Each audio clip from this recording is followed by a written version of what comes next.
279 Titiksha Chatterjee. 317 Mrinmoyee Mustafiz. Department of psychology, pair with 2 Abiyad Shranto. 12 Surya Chatterjee, popular ফ্রন্টিজম medical college হাসপাতাল কাল্পনিক। মৃন্ময়ী চমকে তাকায়, এই নাম তার পরিচিত, খুব পরিচিত। এদিকে তিতিক্ষা খুশি দেখে কে? সে আনন্দিত মুখে পাশে তাকাতেই মৃন্ময়ীর চিন্তিত ও ফ্যাকাশে মুখ দেখে ভড়কে যায়। চোখ ছোট করে তাকিয়ে স্যারের পানে চায়। স্যার তার লিস্ট অনুযায়ী এখনো সবার নাম বলছে। তিতিক্ষা একটু এগিয়ে এসে মৃন্ময়ীর পাশে দাঁড়িয়ে মিনমিন স্বরে বলে, কি হয়েছে তোমার? মৃন্ময়ী অবুঝ মুখে তাকায়, তারপর কথা ঘুরিয়ে বলে, কোথায়? কিছু না তো। আসলেই? কিন্তু তোমার মুখের অবস্থা খুব একটা সুবিধার ঠেকেছে না আমার কাছে। এই বলো তো কি হয়েছে তোমার? মৃন্ময়ী অবাক গলায় প্রশ্ন করে, আমার আবার কি হবে? না মনে হচ্ছে তুমি চিন্তিত। তুমি কি টিম নিয়ে খুশি না? মৃন্ময়ী এসবের জবাব না দিয়ে বলে, এটা কি সেই সূর্য যাকে তুমি পছন্দ করো?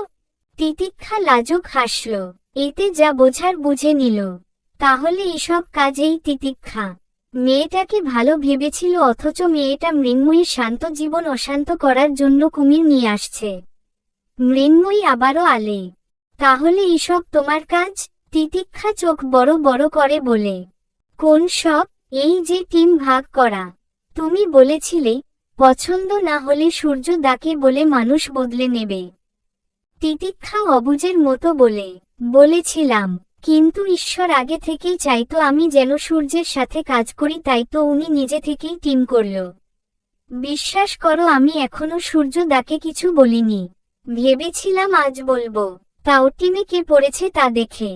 তিতিক্ষা মিথ্যা কথা সব বিশ্বাস না করলেও কিছু কিছু কথা বিশ্বাস করে নিল মৃন্ময়ী। কারণ ছাড়া উপায়ও নেই, আর না আছে তার কাছে প্রমাণ।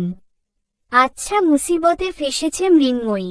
তিতিক্ষাকে আর এসব বিষয়ে বিশ্বাস করবে না। মৃন্ময়ী আরেকটু আবল তাবল ভেবে তিতিক্ষার পাশের ফিসফিস করে বলে, আচ্ছা, সূর্য দানা হয় আমাদের সাথে থাকলো, ওই লোকটাকে বদলানো যায় না? অবাক মুখে তাকিয়ে বলে, কোন লোক? ওই যে শ্রান্ত। গম্ভীর মুখে তাকিয়ে গাঢ় চোখে মৃন্ময়ীকে পরোক্ষ করে বলে, তুমি কি শ্রান্ত দাদাকে চেনো? মানে আমার কেন যেন সন্দেহ হচ্ছে। কি হয়েছে খুলে বলো তো। মৃন্ময়ী ঢোক গিলল, তারপর কথা কাটিয়ে বলে, না তেমন কিছু নয়। আসলে আমি তোমায় আসল কাহিনী জিজ্ঞেস করেছি। তিতিক্ষা কথার তোরে মৃন্ময়ী প্রথম থেকে সব খুলে বলে। তিতিক্ষা চোখ বড় বড় করে তাকিয়ে সব শুনে, আর কালকের কথা শুনে সব হিসাব মিলিয়ে কিছুটা দাঁতে দাঁত চেপে বলে, সে কি? কি বলছো এসব? কিন্তু মৃন্ময়ী চোখ ছোট ছোট করে সন্দিহান কণ্ঠে জিজ্ঞেস করে, কিন্তু কি? শ্রান্ত দাদাকে তুমি যেমন ভাবছো তেমন নয়, সে ভালো লোক মৃন্ময়ী। তবে একটু ঘাড়ত্তারা পদের, ভার্সিটি দাপিয়ে বেড়ায়, তবে সকল সমস্যার সমাধানও শ্রান্ত ভাই। বলতে পারো তাদের রাজনৈতিক পরিবার, তাই হয়তো বকে যাওয়া ছেলেদের মতো শ্রান্ত দাদা। তাহলে বলবো ভুল, দাদা ভালো মানুষ। পার্সোনালি আমার দাদাকে ভীষণ পছন্দ। এমন কোনো মানুষ পাবে না যে দাদাকে পছন্দ করে না। তিতিক্ষা কথা শুনে চোখ মুখ ঘুরিয়ে অন্যদিকে তাকায় মৃন্ময়ী। কি পেয়েছে? এই মেয়ে এখন ওই লোকটার গুণগান শুরু করে দিয়েছে। কি একটা অবস্থা! তবে কথায় এতটুকু মৃন্ময়ী শিওর যে ওই লোককে আর বদলানো সম্ভব না। কালকে থেকে প্রজেক্ট শুরু। বিরক্ত নিয়ে একটা লম্বা শ্বাস ফেলে মৃন্ময়ী টুয়াকে পরিয়ে এসে রান্নাবান্না করে আগামীকালের জন্য প্রস্তুত নেয় মৃন্ময়ী। আর যাই হোক, ওই লোকের জন্য নিজের রেজাল্টে কোনো ঝামেলা চায় না সে। ওই লোক নিজের মতো থাকবে, আর মৃন্ময়ী আলাদা করে কাজ করে চলে আসবে। মুখে মুখেই তারা টিমে কাজ করবে। কাহিনী খতম। এর মধ্যেই মৃন্ময়ীর ফোনে বাড়ি থেকে কল আসে। মৃন্ময়ী গভীর শ্বাস টানে, তারপর ফোন রিসিভ করে কানে ধরে। বিপরীত পাশে মুনিম কথা বলছে। কবে আসবে জিজ্ঞেস করছে। মৃন্ময়ী গম্ভীর কণ্ঠে বলে, পরীক্ষা শেষ হলেই আসব। মা কোথায়? উনাকে দে। পাশেই মৃন্ময়ীর মা ছিলেন। মৃন্ময়ী উনাকে চাইতেন, ফোন তুলে কানে নিয়ে বলে, কিরে কেমন আছিস? ওইদিকে কি অবস্থা? ভালো আম্মা, কালকে থেকে হসপিটালে যেতে হবে। সে কি কেন? 5 দিনের একটা প্রজেক্ট আছে আম্মা, তারপর পরীক্ষা শুরু। সাথে সাথেই গম্ভীর হয়ে উঠল মৃন্ময়ীর মায়ের মুখে। তারপর বলে, হসপিটালে যাও, ভালো কথা আম্মা জানি, বারবার এক কথা বললেন না তো। বিরক্ত লাগে। বিরক্ত লাগলেও কিছু করার নাই, যা বলেছি তা মাথায় রেখে পড়াশোনা করো।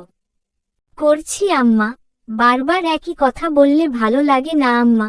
এসব কথা ছাড়া কি আপনার আর কোনো কথা নেই? আছে। আচ্ছা শোন। তারপর টুকুটাকি কথা বলতে শুরু করে মৃন্ময়ী মা। মৃন্ময়ীও অনিচ্ছা সত্ত্বেও হু হা করে জবাব দিতে থাকে। কেবলই বাড়িতে প্রবেশ করেছে শ্রান্ত, অমনি সুলেমান সাহেবের সামনে পড়ে। সুলেমান সাহেব ড্রয়িং রুমে বসে টিভিতে খবর দেখছিল। তবে ছেলেকে দেখে গম্ভীর গলায় ডেকে উঠে, শ্রান্ত এদিকে এসো। শ্রান্ত বিনা প্রতিক্রিয়ায় যে বাবার সামনে সোফায় মাথা নিচু করে বসে। সুলেমান সাহেব ছেলেকে কিছু সময় পর্যবেক্ষণ করে বলে, পাশের এরিয়ার মেম্বরের ছেলেকে নাকি তুমি ভার্সিটিতে সবার সামনে পিটিয়েছ? শ্রান্ত মুখে জবাব করল না, শুধু মাথা নাড়াল। তা দেখে বেজায় বিরক্ত হল সুলেমান সাহেব, তাই বলে, মুখে কথা বলো। জি আব্বা, মেরেছি। কেন মেরেছ? আমাদের এলাকার এক মেয়েকে প্রেমের প্রস্তাব দিয়েছে আসিফ। তো? চোখ তুলে তাকায় শ্রান্ত, তারপর নির্লিপ্ততা গলায় বলে, ওই মেয়ে প্রেমের প্রস্তাব গ্রহণ না করাই মেয়েকে থ্রেট দিয়েছে বাড়ি থেকে তুলে নিয়ে যাবে। আর আপনি হয়তো জানেন না ওই ছেলের চরিত্রে সমস্যা আছে। তাই বলে তোমার এসব দেখতে হবে? কিছুদিন পর নির্বাচন, তেমার এসব করার কারণে তোমায় মায়ের ভোটের কোনো ঝামেলা হলে কি হবে বুঝতে পারছো? আর সব সমস্যার সমাধান তুমি নিয়ে বসে আছো। শ্রান্ত গভীর চোখে বাবার মুখের প্রতিটা কথা মাথায় গেঁথে নিয়ে শান্ত গলায় বলে, ওই মেয়ের জায়গায় যদি আমাদের বাড়ির মেয়েরা হতো, যদি স্নেহা হতো, যদি শ্রাবণা হতো, ওরা তো বাড়ির বাহিরে থাকে, তার খবর পেতেন যদি ওদের কিছু হতো। ওরা বাদ, যদি বাড়ির ভেতরের মেয়েরা হতো তাহলে কিভাবে কি করতেন? যদি আপনাদের এত পাওয়ার না থাকতো, আমাদের রাজনৈতিক পরিবার না হয়ে ওই সব পরিবারের মেয়েরা হতো। জবাব আছে আপনার কাছে। এখন আমার কথায় যদি বেয়াদবি মনে হয় বাবা আমায় মাফ করবেন। আমার বাড়ির মেয়েগুলো যেমন আমার আদরের বোন, বাহিরের মেয়েগুলোও কারো না কারো বোন। ওদের পাশে শুধু একটা ভরসার হাত ডাকার বাবা। একটা মেয়ের কাছে নিজের মানসম্মান ঠিক কতটা গুরুত্বপূর্ণ তা হয়তো আমার আপনাকে বোঝাতে হবে না। আগে যেমন আমার ওপর ভরসা রাখতেন, সামনেও রাখতে পারবেন। আপনাদের বাড়ির ছেলে যা করে জেনে বুঝে শুনেই ভালোর জন্য করে। কথাটা বলেই গটগট করে উঠে চলে যায় শ্রান্ত। সুলেমান সাহেব মুগ্ধ মুখে ছেলের মুখ থেকে প্রতিটি বাক্য শুনলেন। যাক, তাহলে ছেলেকে তারা সঠিক শিক্ষাই দিয়েছেন।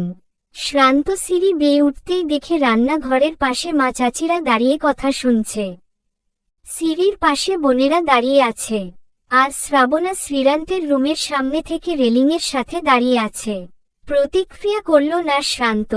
এখন সব বিরক্ত লাগছে। রুমে যে একটা লম্বা শাওয়ার নেবে, তারপর একটা গভীর ঘুম দেবে। আগামীকাল থেকে হসপিটালে যেতে হবে, যত যাই হোক। খুব কষ্ট করে মাটির সাথে গ্রুপ করেছে, মাটির মন জয় করতেই হবে। মাটিকে তার লাগবেই, তার জন্য যা করা লাগে শ্রান্ত করবে। এসব ভেবেই গভীর শ্বাস টানে শ্রান্ত। চলবে।